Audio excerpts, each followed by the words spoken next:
எல்லாருக்கும் வணக்கம். இன்றைக்கி நம்ம வீடியோவில் என்ன பார்க்க போகிறோம்னா கறி சுண்டைக்காயை வச்சு ஒரு பிரியாணி தான் செய்ய போகிறோம். நம்ம வீட்டில் இருக்கிற பொருளை வச்சு எப்படி செய்யலாம், சிம்பிளாக நல்ல டேஸ்ட்டாக மணமாக ருசியாக எல்லோரும் விரும்பி சாப்பிட்ற மாதிரி எப்படி செய்யலாம் அப்படிங்கிறத இன்றைக்கி நான் செஞ்சு காட்ட போகிறேன். அது கூடவே கறி சுண்டைக்காயில் பக்கோடா, இது ரெண்டும் தான் நான் செஞ்சு காட்ட போகிறேன். வாங்க அது எப்படி செய்கிறது அப்படிங்கிறது பார்க்கலாம். ரொம்ப நல்லா இருக்குப்பா, போட்டாங்கன்னா விட மாட்டாங்க, இதே போட்டுக்குவா. இந்த கறிச்சுண்டை செடி எந்த இடத்துலையும் தமிழ்நாட்டில் எங்கே வச்சாலும் வளரும்.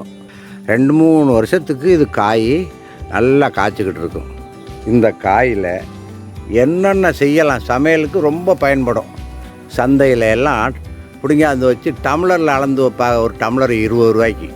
அரிசியை போட்டு பிரியாணி வச்சா அவ்வளவு நல்லாயிருக்கும். சாதாரணமாக கூட்டு வச்சாலும் நல்லாயிருக்கும், சாம்பார் வச்சாலும் நல்லாயிருக்கும். இந்த காயை பறித்து கொண்டுகிட்டு போய் ராசாமணிக்கிட்ட கொடுக்குறோம். கிராமத்துல எல்லாம் கறி சுண்டைக்காய் கூட்டு வைக்கலாம், பொரியலும் பண்ணலாம், இறக்கலும் செய்யலாம், எதை வேணாலும் செய்யலாம்.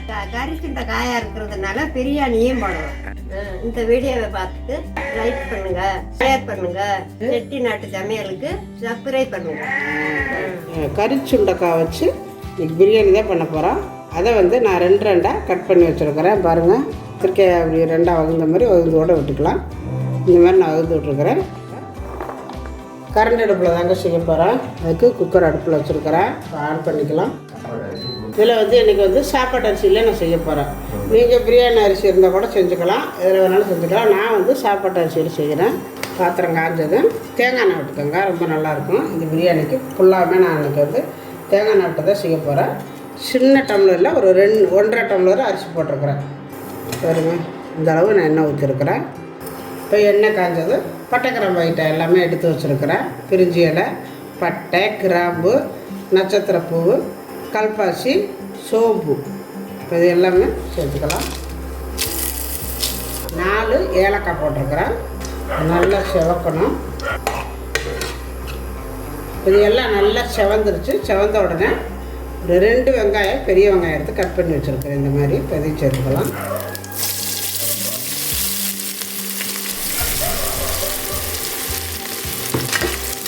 இதுக்கு வெங்காயம் நல்லா செவந்துடணும். நல்லா செவக்க விட்டுட்டு இஞ்சி பூண்டு அரைவை போடணும். இப்போ இது நல்லா செவக்கட்டும். பாருங்கள், நல்லா வெங்காயம் கருகிருச்சு. பாருங்கள், இதுக்கு மெயினே இந்த பிரியாணிக்கு இந்த வெங்காயம் இந்த மாதிரி நல்லா கருக வேகணும். பாருங்கள், இப்படி செவந்துருக்கணும். இந்த மாதிரி வரணும் வெங்காயம். அப்போ தான் இந்த பிரியாணி நல்லா டேஸ்ட்டாக இருக்கும். இப்போ தான் இஞ்சி பூண்டு அரைவை போட்டுக்கணும். இப்போ இஞ்சி பூண்டு அரைவை, இஞ்சி பூண்டு அரைவை நல்லா வதங்காட்டியும் அந்த பிரியாணி நல்லா இருக்காது. அதனால் அதையும் நல்லா வதக்கிடுங்க. இஞ்சி பூண்டு அரைவை நல்லாவே வதங்கிருச்சு. பாருங்கள், அவ்வளோதான். பாருங்கள், எப்படி வந்துருக்குங்க. இந்த மாதிரி வரணுங்க. இந்த பிரியாணிக்கு இந்த மாதிரி இருந்தால் தான் நல்லாயிருக்கும் டேஸ்ட்டாக. பாருங்கள், 3 தக்காளி கட் பண்ணி வச்சுருக்கிறேன். இப்போ தக்காளி சேர்த்துக்கலாம்.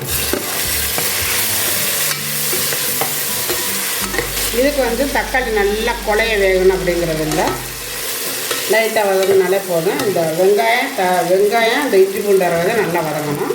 இப்போ இதில் நம்ம தூள் ஐட்டம்லாம் சேர்த்துக்கலாம். கொஞ்சமாக ஒரு 1/4 ஸ்பூன் மஞ்சள்தூள். இதுக்கு நான் பச்சை மிளகாயெல்லாம் போடலை, அதனால் 3/4 ஸ்பூனு மிளகாத்தூள், 1/4 ஸ்பூனு மல்லித்தூள் போட்டுட்டு நல்லா கிண்டி வச்சுக்கோங்க. இதுக்கு வேறு ஐட்டம்லாம் எதுவும் சேர்க்க வேண்டாம்.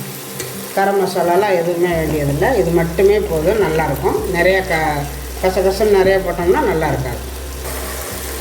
இப்போ இதில் நம்ம நறுக்கி நல்லா கழுவி வச்சுருக்கிற இந்த கறி சுண்டைக்காய் இதையும் இதில் சேர்த்துக்கலாம். இதுக்கு தக்காளி எல்லாம் ரொம்ப வதங்க வேண்டாம், லைட்டாக வதங்கினோன்னே இது போட்டுக்கோங்க. நல்லா இதுலேயே இந்த தக்காளி மசாலா எல்லாம் சேர்ந்து இது கூட வதங்கணும். இதில் உப்பு போட்டுக்குவோம், கல் உப்பு போட்டு இதுலேயே நல்லா வதக்கிறோம்.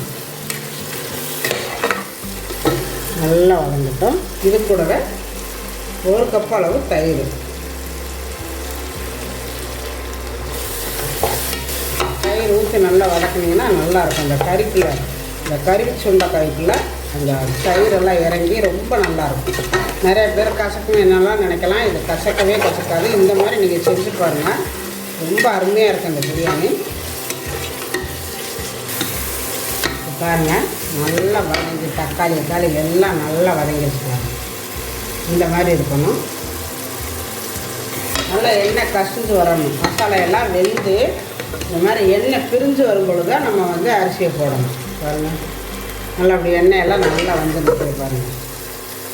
இந்த மாதிரி இருக்கணும். இப்போ நல்லா வதங்கிருச்சு. இப்போ நம்ம அரிசியை போட்டுக்கலாம். சாப்பாட்டு அரிசி 1.25 டம்ளர் ஊற வச்சது இதில் போட்டுக்குவோம்.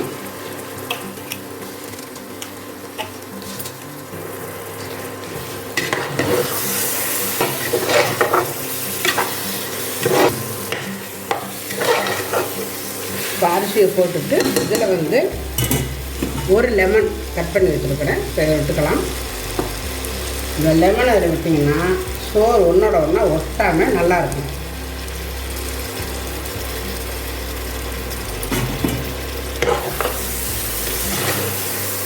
நல்லா கிளறி விட்டுட்டு தண்ணியை விட்டுக்கோங்க.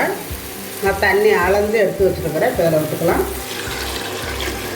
அதாவது 1க்கு 3 சாப்பாட்டு அரிசிக்கு 1க்கு 3 சேர்த்துக்கணும். நான் அப்படி தான் சேர்த்துக்குவேன். 1.25 டம்ளர் போட்டிருக்கிறேன். மொத்தம் வந்து 4.25 டம்ளர் தண்ணி விட்டுருக்கேன். நம்ம ஏற்கனவே உப்பு போட்டிருக்கிறோம். இப்போ கொஞ்சம் பார்த்துக்கிட்டு உங்களுக்கு எந்த அளவுக்கு வேணுமோ போட்டுக்கோங்க. நான் இப்போ கொஞ்சம் உப்பு போடுறேன். போட்டுட்டு கிண்டி விட்டு பார்த்துக்கோங்க உப்பு கரெக்டாக இருக்காங்க. இதை வந்து நீங்கள் பிரியாணி அரிசியில் கூட செய்யலாம். என்கிட்ட பிரியாணி அரிசி இல்லை, அதனால் சாப்பாட்டு அரிசியில் செஞ்சுருக்கேன். இப்போ இதை மூடி வச்சு எனக்கு வந்து இந்த குக்கரில் வந்து நான் வேறு இன்னொரு குக்கர் இருக்குது, அதிலலாம் வந்து எனக்கு 1 விசில் 1.5 விசிலில் நல்லா வெந்துடும். இந்த குக்கரில் வந்து 3-4 விசில் விடணும். இது வந்து அகலமாக இருக்குது இந்த குக்கரு, வேகிறதுக்கு கொஞ்சம் நேரம் ஆகும். நல்லா ஒடுக்கமாக குக்கர் இருந்துச்சுன்னா, சின்னதாக கிச்சன் இருந்துச்சுன்னா சீக்கிரம் வெந்துடும். இந்த மாதிரி நல்ல அகலமான குக்கர்லலாம் கொஞ்சம் லேட் ஆகும் வேகிறதுக்கு. விசில் வந்துடும், ஆனால் வேகிறதுக்கு லேட் ஆகும். அதனால் 1 விசில் வர இடத்துல இன்னொரு விசில் சேர்த்து விடணும், அவ்வளவுதான் டிஃப்ரென்ஸு. இப்போ இருக்கட்டும், மூடி வச்சுருக்கிற ஒரு 4 விசில் வர விட்டு நான் உங்கள்கிட்ட காட்டுறேன். இந்த மீதி இருக்கிற காயை நான் வந்து பக்கோடா போட போகிறேன். பக்கோடாவுக்கு வந்து இப்படி இதில் வச்சுக்கிட்டே பாருங்கள், இந்த மாதிரி இப்படி லைட்டாக இந்த மாதிரி இப்படி 2ஆக கட் பண்ணிவிட்டு பாருங்கள், கட் பண்ணிவிட்டு இதை அப்படியே முழுசாக கூட நினச்சி போடலாம். அப்படி இல்லைன்னா இந்த மாதிரி நம்மளுக்கு பாருங்கள் இப்படி ரொம்ப நீளமாக இருக்கிற காம்பு எடுத்துடணும்.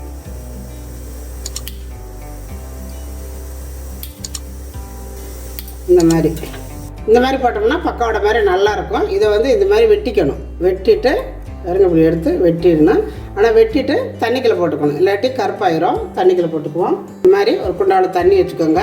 இந்த மாதிரி வெட்ட தண்ணிக்குள்ளே போட்டுருங்க, இல்லைன்னா கருப்படிச்சிடும். இப்போ கறிச்சுண்டைக்காய் பக்கோடாவுக்கு மசாலா போட்டுக்கலாம். ஒரு பாத்திரம் எடுத்து வச்சுருக்கிறேன். 3 ஸ்பூனு கடலை மாவு. உங்கள்கிட்ட கார்ன்ஃப்ளவர் மாவு இருந்தால் சேர்த்துக்கோங்க, என்கிட்ட இல்லை, அதனால் 2 ஸ்பூனு அரிசி மாவு சேர்த்துக்கிறேன். காரத்துக்கு ஒரு 1/4 ஸ்பூனு மிளகாத்தூள், பெருங்காயம், தேவையான அளவு சால்ட்டு, இது எல்லாத்தையும் போட்டு ஒரு கலக்கலாம். கலருக்காக காஷ்மீர் மிளகாத்தூள் ஒரு 1/4 ஸ்பூனு நான் சேர்த்துருக்குறேன். நீங்கள் வேணும்னா சேர்த்துக்கோங்க, வேண்டாம்னா விட்டுறலாம். எல்லாம் சேர்த்து கலக்கலாம்.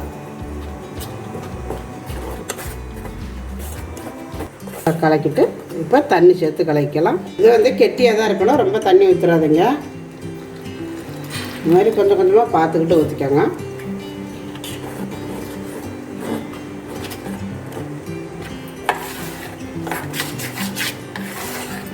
இந்த மாதிரி கொஞ்சம் கெட்டியாகவே இருக்கணும். இந்த மாதிரி கெட்டியாகவே வச்சுக்கணும். பாருங்கள் இப்படி தான் இருக்கணும், ரொம்ப தண்ணி ஊற்றிடக்கூடாது. இது வந்து 15லேருந்து ஒரு 20 நிமிஷமாவது இதை நல்லா ஊற வைக்கணும். இது ஊறி ஒரு மாதிரி புளிப்புத்தன்மை வரணும், அப்போ நம்ம போட்டால் நல்லாயிருக்கும். அப்படி இல்லைன்னா இதில் வந்து பேக்கிங் சோடா போட்டுக்கலாம், அப்ப சோடா போட்டுக்கலாம். நான் இன்றைக்கி அதெல்லாம் போடாமல் ஒரு 20 நிமிஷம் நான் இதை வந்து கலக்கி ஊற வச்சுருக்கிறேன். அப்படி நம்ம கலக்கி ஊற வச்சிட்டோம்னா இது வந்து நல்லா பொல்லுன்னு ஊறி இருக்கும். நம்ம வந்து போடும் பொழுது நல்லாயிருக்கும். அப்படி நீங்கள் உடனே போடணும் அப்படின்னீங்கன்னா கொஞ்சம் போல் பேக்கிங் பவுடர் போட்டுக்கோங்க. இப்போ இது எல்லாத்தையும் சேர்த்து இதில் கலக்கணும். போட்டுட்டு இதை நல்லா இதிலே கலக்கிடுங்க. இந்த மாதிரி அவ்வளவுதாங்க. இப்போ இது ஒரு 2 நிமிஷம் கூட ஊறலாம், இல்லாட்டி அப்படியே கூட போட்டுக்கலாம். பார்த்திங்கன்னா நம்மளுக்கு 4 விசில் விட்டு இறக்கி வச்சுட்டேன். இறக்கி வச்சு விசிலெல்லாம் போயிடுச்சு. பிரியாணி இப்போ ஓப்பன் பண்ணிக்கலாம். பாருங்கள் எப்படி இருக்குதுன்னா பிரியாணி பாருங்கள் நல்லா வந்திருக்குது. இது வந்து இந்த மாதிரி இருக்கணும், நல்லா பொதுன்னு நல்லா ஒன்றோட ஒன்று ஒட்டாமல் இருக்கு பாருங்கள். நம்ம வச்ச தண்ணிக்கு கரெக்டாக இருக்குது பிரியாணி. சாப்பிட்றதுக்கு ரொம்ப டேஸ்ட்டாக இருக்கும். நம்ம உடச்சி விட்டுக்கலாம். அப்படி உடச்சி விட்டுட்டு உங்கள்கிட்ட நெய் இருந்தால் நெய் கொஞ்சம் சேர்த்துக்கோங்க. ரொம்ப அருமையாக இருக்கும் இந்த பிரியாணி. இதில் வந்து நான் புதினா போடலை, புதினா இல்லை என்கிட்ட, புதினா கொத்தமல்லி இல்லை, அதனால் போடலை. நீங்கள் புதினா கொத்தமல்லி கொஞ்சம் சேர்த்துக்கோங்க. அவ்வளோதாங்க, பிரியாணி ரெடி ஆயிடுச்சு. இப்போ இருக்கட்டும். நல்லா இந்த மாதிரி பரட்டி வச்சுருக்கிறத கையால் எடுத்து போட்டுக்கலாம். நல்லா கெட்டியாகவே இந்த மாதிரி இருக்கணும், லூஸாக போட்டுறாதீங்க. இந்த மாதிரி எடுத்துகிட்டு இந்த மாதிரி கையில் எடுத்துக்கிட்டு இந்த மாதிரி ஒவ்வொன்றா ஊற்றி விட்ருங்க. குட்டி குட்டியாக பக்காவோட மாதிரியே போடணும்.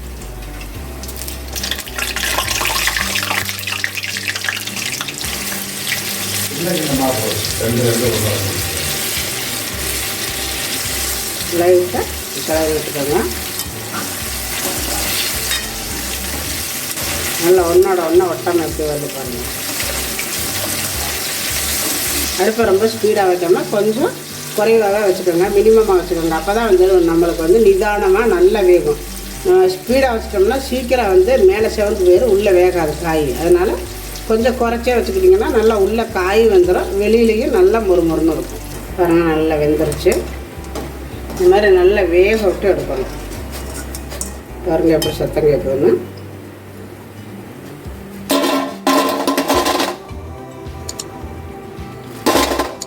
பாருங்கள் எவ்வளோ சூப்பராக வந்திருக்குது. இந்த மாதிரி நல்லா உள்ளேயும் சார்ந்துருக்கு, ஒவ்வொன்றும் வெளியிலையும் வந்து தெரியுது, நல்லா வெந்திருக்கும் மொறுமொறுன்னு. இப்போ நம்மளுடைய கறிச்சுண்டக்காய் பக்கோடா பாருங்கள் எவ்வளோ அருமையாக வந்திருக்குது. ரொம்ப நல்லா மொறுமொறுன்னு இருக்குது. இப்போ எங்கள் வீட்டுக்கார் சாப்பிட்டு பார்த்தாங்க. சாப்பிட்டு பார்த்துட்டு ரொம்ப அருமையாக இருக்குதுப்பா அப்படின்னு சொல்லிகிட்டே இருக்கிறாங்க. கசக்கவெல்லாம் செய்யாது, ரொம்ப நல்லா இருக்குது. இதே மாதிரி நீங்களும் செஞ்சு பாருங்கள். பார்த்தீங்கன்னா வெங்காயம், பெரிய வெங்காயம் நல்லா பொடியாக பாருங்கள் கட் பண்ணி எடுத்துக்கிறாங்க. தயிர் வெங்காயத்துக்கு எங்கள் வீட்டுக்காரரு சால்ட் எல்லாம் போட்டு நல்லா கலக்கிக்கலாம். பாருங்கள் செமையாக இருக்குது. ஒரு ஸ்பூன் இப்படி அள்ளி வச்சா அவ்வளோ நல்லாயிருக்கும் கெட்டியாக. பிரியாணியில் கொஞ்சம் போல் கருவேப்பிலை போட்டுக்கோங்க. கருவேப்பிலை போட்டுட்டு இது மாதிரி நல்லா கலக்கி விட்டுருங்க. அவ்வளோதான்,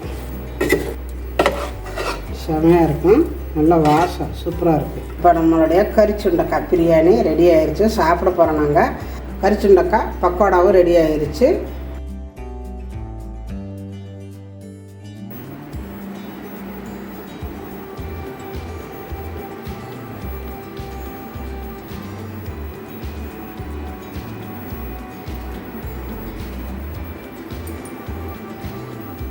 இப்போ எங்கள் வீட்டுக்கார் சாப்பிட போகிறாங்க. ஃபஸ்ட்டு தயிர் சட்னி வச்சுக்கலாம்.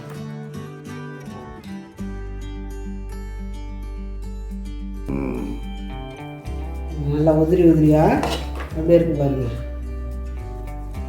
இன்னும் நல்லா ஆறிடுச்சுன்னா பொழுன்னு வந்துடும். கொஞ்சம் ஊடுலாம் சாப்பிட்டு பார்க்குறேன். சரி சாப்பிட்டு பாருங்க, சாப்பிட்டு பாருங்க.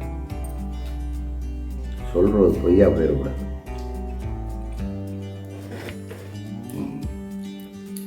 ரொம்ப நல்லா இருக்குது, ரொம்ப நல்லா இருக்குதுப்பா. எப்படி இருக்கு கறிச்சுண்டக்காய் பிரியாணி? அப்பா இந்த கறிச்சுண்டக்காய் பிரியாணி நான் வந்து சீரக சம்பா அரிசியில் போட்டிருக்கிறேன், பாசிமதி அரிசியோட போட்டிருக்கிறேன். ஆனால் நீ இந்த சாப்பாட்டு அரிசியில் போட்டு பார்த்துருவோம்னு சொன்ன பார்த்தியா, சிம்பிளாக வீட்டில் இருக்கிற சாப்பாட்டு அரிசியில் போட்டு சாப்பிட்டது அது கூட அளவாக சாப்பிட்லாம். இதை நல்லா நிறைய சாப்பிட்லாம் போல இருக்குது. நல்லா இருக்கு. ஏன்னா நம்ம வீட்டில் இருக்கிறத வச்சு செய்கிறது தான் இந்த ஐட்டம். இதுக்காண்டி அரிசி வேணும், அங்கே போகணும், நெய் வாங்கணும், இதெல்லாம் இல்லை. சாப்பாட்டு அரிசி கொஞ்சம் சன்னமாக புழுங்க அரிசி தான், ஆனால் நல்லா இருக்கு. நல்லா வந்து தயிர் சட்னி இது அப்படியே சாப்பிடணும்ல. முறுமுறுன்னு சவுண்டு கேட்குது பாருங்கள். நான் இதை மட்டுமே சாப்பிட்டு தண்ணி குடிச்சிட்டு போயிருக்கேன் வயலுக்கு. பாருங்க எவ்வளோ முருங்கை போட்டிருக்கேன்ப்பா. நல்லா மொறுன்னு இருக்குது பாருங்கள்.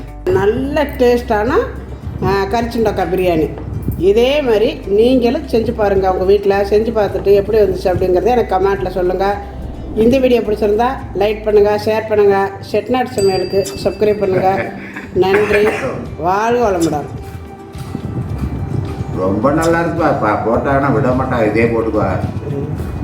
எங்கள் வீட்டுக்காருக்கு ரொம்ப பிடிச்சது. கடையில் ஒரு டம்ளர் தான் வைப்பாங்க. டம்ளரில் 20 ரூபாய் வாங்கி அந்த டேஸ்ட்டாக கீரி கொஞ்சம் கடல மாவு கலந்த வகையை போட்டு உடனே போட்டு சாப்பிட்டா சக்கரை காரங்களுக்கு ஈஸியாக இருக்கும், எண்ணெய் குடிக்காது.